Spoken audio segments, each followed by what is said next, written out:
نحمده ونصلي على رسوله الكريم أما بعد فأعوذ بالله من الشيطان الرجيم بسم الله الرحمن الرحيم قال الله تبارك وتعالى في كلامه المجيد والفرقان الحميد إن أول بيت وضع للناس للذي ببكة مباركا وهدى للعالمين فيه آيات بينات مقام إبراهيم ومن دخله كان آمنا ولله على الناس حج البيت من استطاع إليه سبيلا ومن كفر فإن الله غني عن العالمين صدق الله العظيم إن أول بيت وضع للناس بے شک پہلا گھر جو مقرر کیا گیا ہے لوگوں کی عبادت کے لیے للذی ببکہ وہ مکۃ المکرمہ میں ہے مبارکا وہدی للعالمین برکت والا ہدایت ہے جہان والوں کے لیے۔ اس آیت کے اندر اللہ رب العالمین یہ فرما رہے ہیں کہ کائنات کے اندر جو اللہ کی عبادت کے لیے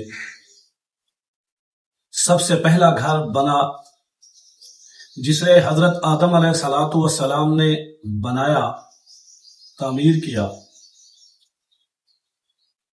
اور آدم علیہ السلام کی نسل میں وہاں عبادت کا سلسلہ شروع ہوا۔ انسانیت کے لیے اسے مقرر کر دیا گیا کہ یہ وہ جگہ ہے جہاں اللہ کی عبادت کی جائے گی۔ پھر اس کے 50-60 سال بعد بیت المقدس کو تعمیر کیا گیا، وہ بھی اس کے بعد دوسرا گھر ہے جسے اللہ کی عبادت کے لیے بنایا گیا۔ پھر یہ بڑے عرصے کے بعد طوفان نوح میں منہدم ہو گیا۔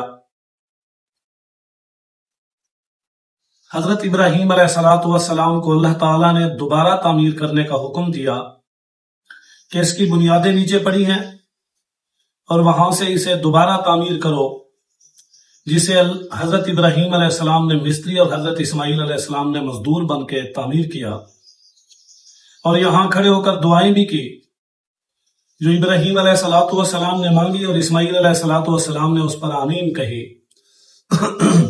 فرمایا کہ یہ برکت والا گھر ہے، ہدایت والا گھر ہے پوری انسانیت کے لیے، پورے جہان کے لیے۔ وجہ کیا ہے؟ وجہ یہ ہے کہ مکہ میں کعبہ ہے۔ کعبہ کا معنی ہوتا ہے جوف، جیسے ہماری ناف ہے اور ناف سے ہی غذا لی جاتی ہے، ناف ہی انسان کے اس وقت زندگی کا دار و مدار تھا جب کوئی اور ذریعہ خوراک کا نہیں تھا۔ تو یہ وہ جگہ ہے کہ جہاں سے کائنات کے زمین کا سلسلہ شروع ہوا۔ یہ سنٹر ہے اس کے شرق میں، یعنی مشرق، مغرب، شمال اور جنوب کے اندر، یہاں سے ہی آغاز کیا گیا اور زمین بچھائی گئی۔ یہ جگہ درمیان کی جگہ ہے، یہ سنٹر بنتا ہے پوری کائنات کا، پوری روئے زمین کا۔ تو اس لیے اللہ تعالیٰ فرما رہے ہیں کہ جہان والوں کے لیے یہ عبادت کی جگہ ہے۔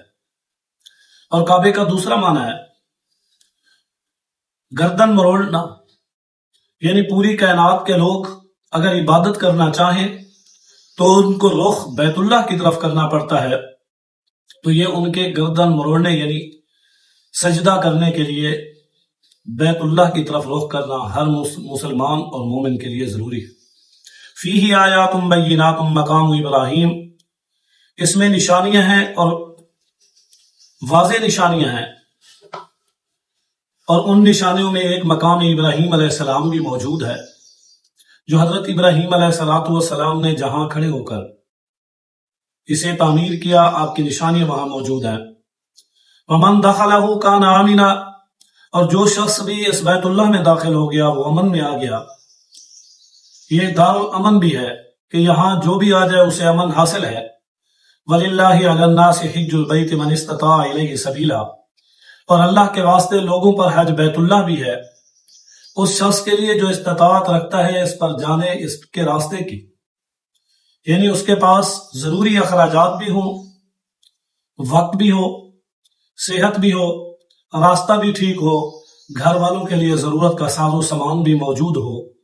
فرمایا کہ استطاعت رکھتا ہو، اور اس کی شریعت میں ایک تفصیل موجود ہے، وَمَنْ كَفَرَ فَإِنَّ اللَّهَ غَنِيٌّ عَنِ الْعَالَمِينَ، اور جو شخص انکار کرے بے شک اللہ تعالیٰ مستغنی ہے جہان والوں سے، اللہ کی ذات بے پرواہ ہے جہان والوں سے، اللہ تعالیٰ انسانوں سے بے نیاز ہے۔ اگر کوئی انکار کرے تو اسے فرق نہیں پڑتا، اگر سارے اس کی ماننے لگ جائے تو اس کی بڑھائی میں کوئی اضافہ نہیں ہوگا، وہ ویسے ہی اعلیٰ اور برتر ہے۔